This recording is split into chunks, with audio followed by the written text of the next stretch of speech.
Hey, everybody, and welcome to another episode of the Ad Project Podcast. As always, I'm Joe, and this is Matt. Matt was just dealing with some technical frustrations, but we got it going. How you doing, Matt? Better now, much better. Yeah. Got a So, webcam that works, a mic that works. Life's oh, good. we're good to go. That's all we need. Yeah. So today, what we figured we could cover is we just wanted to walk through the history of Amazon advertising. And the reason to do this is it gives us a really good idea on kind of where Amazon advertising is going. Key reason why this matters for sellers is that, we want to make sure that we're staying on top of all these pieces. And we want to make sure that we're continually using Amazon advertising to give ourselves an edge against the competition. And so being able to anticipate different changes that are going to be coming with Amazon advertising and where the industry as a whole is going, it really can help us position ourselves to give us that edge going forward. So figured it would be fun to kind of go back, take a look at where Amazon advertising has evolved from, and then some key things that we feel like are going to be coming up. Just to give you a brief background, so we covered this a bit in the intro podcast, but I started as a seller in 2014. And at that time, Amazon advertising was really basic. Around the 2016 timeframe, I had built up my business and was looking for somebody to outsource my advertising to, and found that what I was doing was a lot more in depth than what a lot of other providers were doing. And so that gave me the idea, maybe you should really focus on these things. And at the time, I was working with Matt at another job, and he has this awesome skill set that makes up for any of the weaknesses that I have. He is like the exact person to fill in those gaps. So I don't know, Matt, take it over from here. Sounds good. Yeah, so Joe developed some pretty good advertising tools. Great for optimizing campaigns, but the tools weren't as well optimized as they could be. They were pretty bad, is what he was saying. Don't sell yourself short. They were good at what they did. Yeah. So I was working with Joe in another capacity previously. He saw what I was doing on the data modeling and kind of system development side, and so he brought me in, and we met in a dusty old bar in Superior, Wisconsin. We had a beer, and he showed me his system, and I had some critiques off the bat, and offered some suggestions to revise it. And he said, "How about you work with me on that?" And Ad Advance was started. That was right in the beginning of 2017, and just tying this back to what Joe was saying in the intro, we've always taken a very tech focused approach in that we try and build out the best tech for sellers, and only use it where it provides an advantage to sellers. So we don't over automate. We're early adopters. Like, where this all ties into history and Amazon's rollout of new features, where it's going is that early adoption is huge.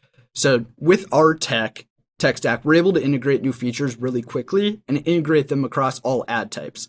So like our sponsored products, our sponsored brands and sponsored display campaigns, they all talk to each other. We have a database that's really well structured, and through some mapping and kind of structural conventions, we're able to get these different ad types integrated and speaking with one another. Where that's huge is as Amazon rolls out those new features, we leverage it across every ad type. We want to make sure that we have an advantage in every single ad placement that's available on Amazon. It's a huge advantage to sellers, to those listening to this podcast, to get on top of early features as fast as possible, because your competition won't. They won't be as quick as you. Get on top of it right away. Typically, there's an advantage at auction, like we saw with sponsored display when that was updated. You can get extremely favorable early CPCs, pay a lower price, or just win more placements when you adopt systems more quickly. So as Amazon evolves, just pay attention to what features they're rolling out, and then get on top of anything as quickly as possible. Yeah. And that's one key point that we're hoping to deliver to with this podcast is we're going to walk through each of these new features as they come out. And in the very early stages, there's not much competition. And so we can see some awesome results. No, so kind of moving our time machine back to like 2016, 2017 timeframe, or even like 2014 when I started. So the initial ad types that were available were sponsored products ads. And so these were the only ad types that were available at the time. Auto campaigns, all they had was a single default bid. So right now we've got the 4 different targeting types that we can run for auto campaigns. At the time, there was just a single bid that you could set. And then if you wanted to get really fancy at the time, you could create manual campaigns. And at the time, it was just keyword targeting that you could do. And so, I mean, what we saw is that we could set up auto campaigns, put in a super low bid, and just achieve amazingly low ACOSs with really not much optimization at all. Yeah, it's pretty funny. I mean, back in the day when we were having conversations with sellers, sometimes sellers would ask, like, why run auto campaigns? Why would you run auto campaigns? Because you could just stuff your manual campaigns with a massive breadth of targets, use broad match, like super loose relevancy targets, and get great results. CPCs were way lower than where they are today. Competition was way lower. And the answer back then was, well, you wouldn't have any exposure on product pages if you didn't run auto campaigns, because there is no product targeting. Like, auto campaigns were your key to getting on product detail pages of your competition. They're also they were still, at that stage, a great source for new search term discovery. But that was one of the key benefits, just because targeting options were so limited. Yeah. So in the very early days, we didn't have too much for options, but we had very low competition, and so getting great results. Like, I mean, the strategy was, well, just get any campaigns going; they're going to do really well. So then, as we move ahead in time a little bit, the next major ad type that came up was what's called headline search ads. So many are going to be familiar with sponsored brands ads. So they used to be called headline search ads, or HSA ads. And so at the time, they were just like the single banner with the 3 different products, and then you could click on the brand on the side. This was before storefronts was really built out too, and so this was more just like a banner ad that would go to your different product pages. But pretty basic and just single placement overall. If I remember right, it was just keyword targeting from the start. Yeah, I mean, any other pieces for headline search ads, kind of the first iteration that you remember, Matt? Yeah, there were like no options for landing pages. It had to be a new product landing page. You had to have at least 3 products. Like you said, no storefront options. It was really limited. Yeah. And so as Amazon saw that they started seeing success from headline search ads, they decided, all right, let's expand out this category. There's potential other ways to show this. And instead of calling it headline search ads, which is just kind of referring to a single placement, then eventually they renamed it to sponsored brands. So we had to actually go back in our system. We called it HSA, and we had to rebuild it and kind of update our naming convention to match that too. And as we go through these different pieces, key thing that you'll notice is that Amazon is continuing to add new features and new targeting methods and new ways to bid and new ways to reach different audiences. That's great in terms of control. We love it because every time they add a new feature, a new target, or anything new that we can optimize, we feel like it gives us an edge. But the downside is that it definitely makes advertising a lot more complex too. And so we're continuing to trend that direction, and I don't think it's going to go back anytime soon. They're not going to remove features. It's just going to be new and new features as we go. So after that, we're probably not going to hit these in chronological order, but like sponsored products. So they started to add new different targeting types. So up until a certain point, we could just target keywords with manual campaigns. Then they added product targeting in, which was great because now we could finally utilize those ASINs from our search term report from our auto campaigns and create different manual campaigns with those ASINs. And then they also added category targeting too that you could include with the product targeting sponsored product ads. So Matt, any things to add there? Yeah, so with those rollouts, we're able to increase our control by being able to plow product targets where our only exposure was in auto campaigns previously, take those converting product targets, move them into manual campaigns where we have substantially more control. We can drive exposure to the winners and throttle back bids for those that don't perform well, or even more recently, add negative product targets into our ad groups. Yep.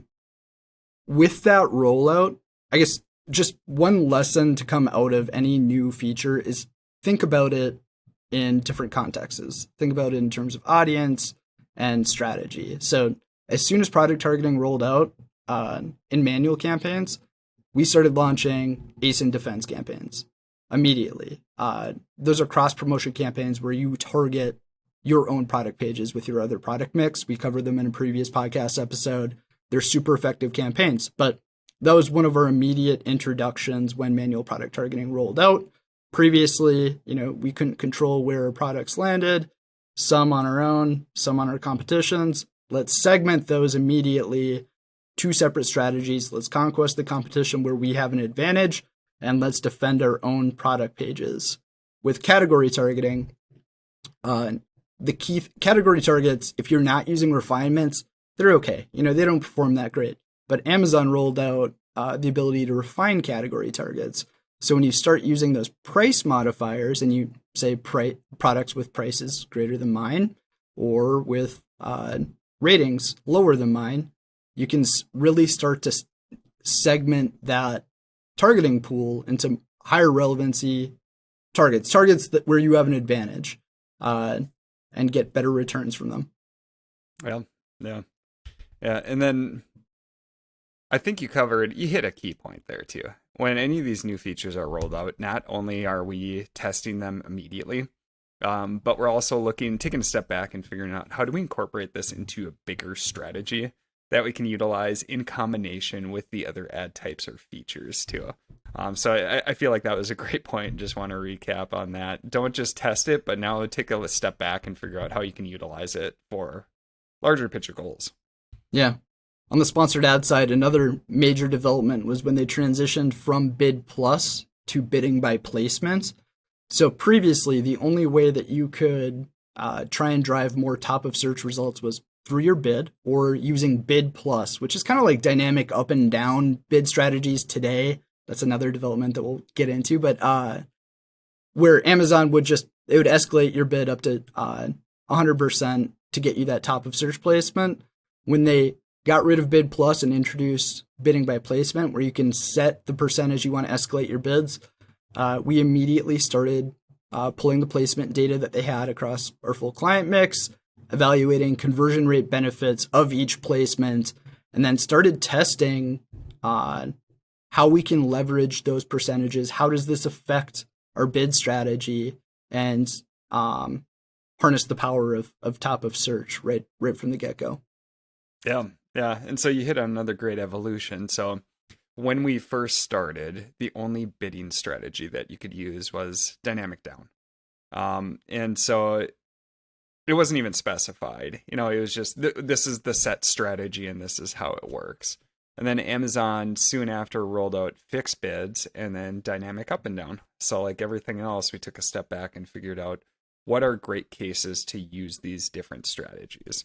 So one instance where we use something other than dynamic down is like new product launches. Fixed bids can be great for that.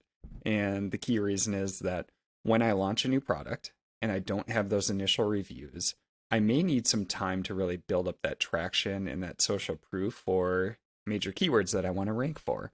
And so if I use dynamic down, Amazon can ratchet down my bids over time because they're saying initially I'm not converting as well, so they're not going to bid as high.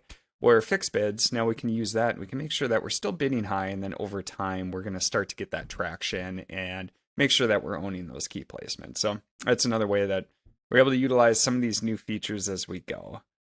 Some other iterations that we've had. So sponsored display came along, but before sponsored display came along, they actually started testing as sponsored product views campaigns. So this was the first iteration of sponsored display. And so you could actually set up they were categorized under sponsored products, but really it was a sponsored display campaign, and it was essentially retargeting. So we still in our database have some sponsored products views campaigns data, but then we had to convert that over to sponsored display. And since that point, sponsored display started out more as like a views retargeting. And then they added on product targeting capabilities, which to me is more just of an extension of sponsored products product targeting with different types of placements that you can customize. And then over time, now a sponsored display has added other audience targeting features. So I can kind of go into sponsored display and where I think we're going. But Matt, any other key things that you want to add for like sponsored display and those iterations and kind of how we've been able to use those? I would just say some of Amazon's rollouts aren't going to be super widely communicated. And so pay attention in your ad console and watch out for any new features and just think about how they can be leveraged in a unique way, how it can integrate with your other campaign strategies. And one example is sponsored display. When it was first rolled out, it was only, you couldn't select like same ASIN views retargeting. It was just any views of a product similar to yours, Amazon's choice, essentially, with no visibility into what those products were. And then they slowly introduced through some closed betas, some open betas, some additional targeting options, and you maybe or maybe didn't see it in your account. It's hit or miss across sellers. Some really awesome sponsored display retargeting refinements. So, because of the nature of how they beta test different targeting options, you just have to stay on the ball, stay in the ad console, check through the ad console from time to time to see, is there anything new that I can leverage? Yeah. And so we've seen the exact thing for, like sponsored display, like Matt's covering. Sponsored display product targeting, a lot of people didn't understand it from the start. We were able to utilize it right away, and we were seeing super low cost per click because nobody else was really advertising for it. And so we were getting great results from the start, and over time, as more people have got in it, now it's coming back down to kind of like the average. Over time, the market gets efficient and people start advertising, and then it just becomes another ad in our mix. Same thing for placement adjustments for sponsored products. Right away, we were seeing such awesome results for top of search, and by the way, we still are. But at that time, nobody was bidding for top of search, or they definitely weren't being aggressive enough. And so by getting in early, we're able to get some awesome results with super high conversion rates and cost per click that were way too low for what they should have been with the results we were seeing. So again, test, trial it, and like Matt was saying too, sometimes when they roll out these features, they're still fine-tuning them. We get to work with Amazon's teams to beta test some of these earlier before they're even rolled out to the general public. And so they're constantly refining them on their end too. So even if you test them out early and say you don't get the performance you're looking for, don't just write it off. Make sure you're going back again, because items like views, remarketing, they've refined this a lot over time and given us a lot more control. So just don't take initial performance that you got a year ago with the initial iteration and say that's how it's going to perform in the future. So yeah, there's sponsored display audiences, and maybe we'll circle back to that. At the same time, there's been a lot of developments on the sponsored brand side. Matt, maybe walk through a couple of those. So we started out as headline search ads, then became sponsored brands. Now we have a lot of other ad placements and targeting types. Like, what are some of those that have come along? Sure. Yeah. So I think this ties into the overarching theme of where Amazon's going into brand building and brand presences. Being able to truly build a brand on Amazon with product recognition, with LTV. Storefronts were a massive addition. So being able to build a storefront, that's separate from sponsored brands, but being able to target storefronts as a landing page in your sponsored brand campaigns was a major addition. It gives people exposure to your full product catalog. You can target specific sub pages with a more relevant product mix.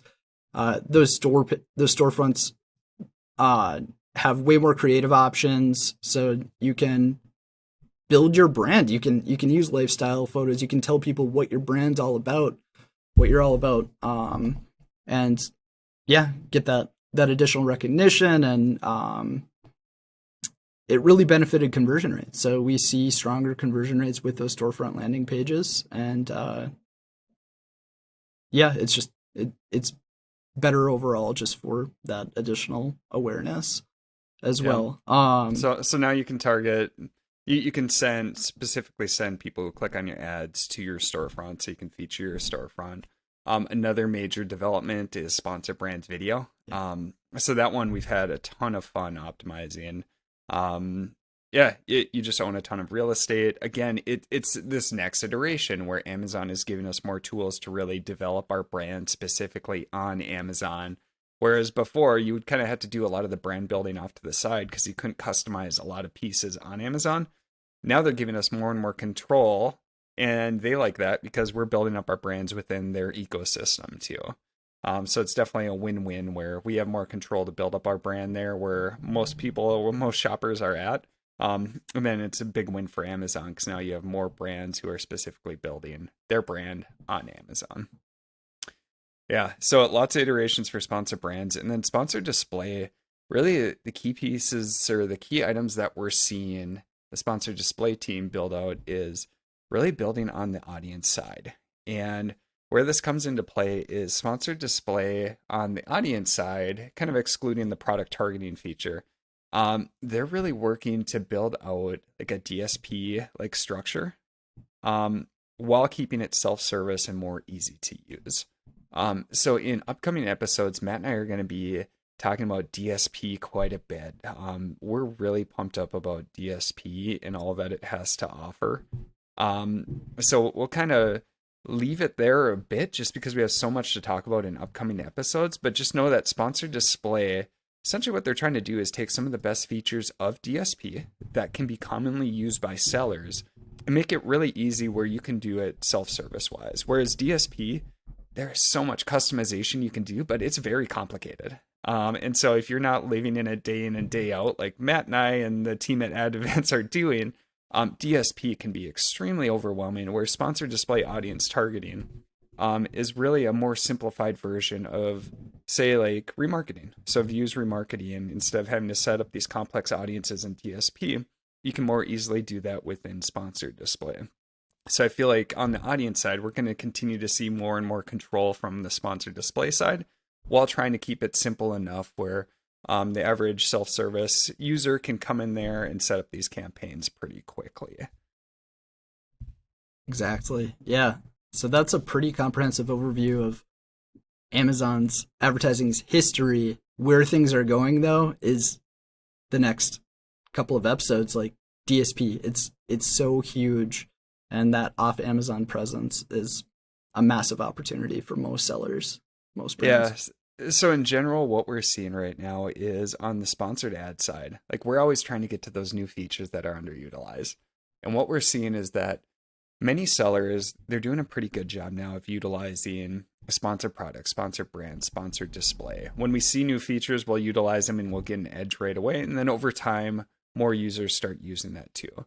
Really, the key opportunity that we're seeing for the future is DSP. And utilizing DSP and all the complex audience targeting that we can do, all the controls that we can set up for the creative side, all the different reporting that's available, there's so much of an opportunity for different sellers. So I know we're kind of hyping this up, but we're super excited about this. And that's where we're going to be focusing a lot of our upcoming episodes on DSP. Just how do you utilize this? How do you get started as a seller? Like, where do you go to utilize DSP? All these pieces we'll be covering it in more detail, and that's really where we see the Amazon advertising landscape going, is more and more to DSP while making sure that you have sponsored ads fully optimized. Yeah. So Matt, any other items to add there? Yeah, I mean, this kind of gets into the next few episodes that you're talking about DSP, but just to get in front of it, there's a major misconception with DSP that's out there right now. Joe, you want to just cover that? Just if you're tuning in and you're like, oh, I can't afford DSP, the budget requirements are too high, those episodes aren't going to be applicable to me. Pretty much anybody can get started with DSP. Do you want to?